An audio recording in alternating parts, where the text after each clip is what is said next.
লাইকুম guys, সবাই কেমন আছো? আশা করি আলহামদুলিল্লাহ সবাই খুব খুব ভালো আছো। তোমাদের দোয়ায় আমিও অনেক অনেক ভালো আছি গাইস।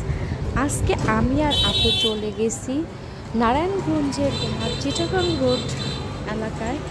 ওইখানে আমার একটা দোকানের কেক অনেক অনেক পছন্দের, এই জন্য আমরা কেকটা নিতে চলে গেছি। দেখো, আমার কিন্তু যখনই আমি ঢাকা আসি তখনই কিন্তু প্রত্যেকবারই কিন্তু আমি কেক খাই। অবশ্য আমার ঢাকার শহরের এই দোকানের কেকটা অনেক পছন্দ, অনেক টেস্ট লাগে খেতে।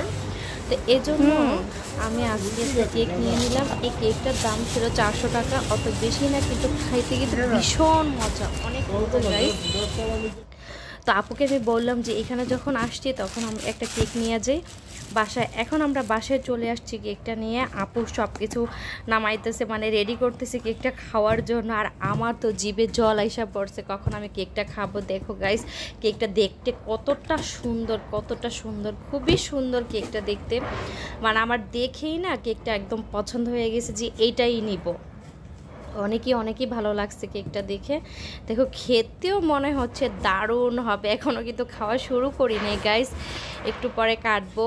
একটু পরে না, এক্ষুনি কাটবো গাইস, এক্ষুনি কাটবো, কেটে খাওয়া শুরু করব, কারণ আমার ভীষণ পছন্দ কেক। আর আমি তো সব সময় জানো বেশিরভাগই গ্রামে থাকি, ওইখানে কেকগুলো না অত একটা মজা না, কিন্তু টাকা কিন্তু এখান থেকে অনেকটা বেশি নেয়, কেকটা মজা লাগে না খেতে।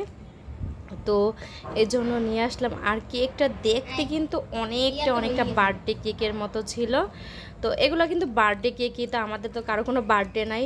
আর বিশেষ করে সব সময় আমরা কেকই না খাই, আমি যখনই ঢাকা আসি তখন একটা করে কেক নিয়ে আসি তো খাওয়ার জন্য। দেখো, কেকটা কিন্তু একদম নরম তুলতুলে ছিল, মুখে দিলেই মনে হচ্ছে একদম মুখের সাথে মিশে যাবে। কেকটা যখন আমি হাতে নিছি তখন একদম নরম নরম মনে হচ্ছে। লোকটা বলতেছে যে কিছুক্ষণ আগে বানাইছি কেকটা।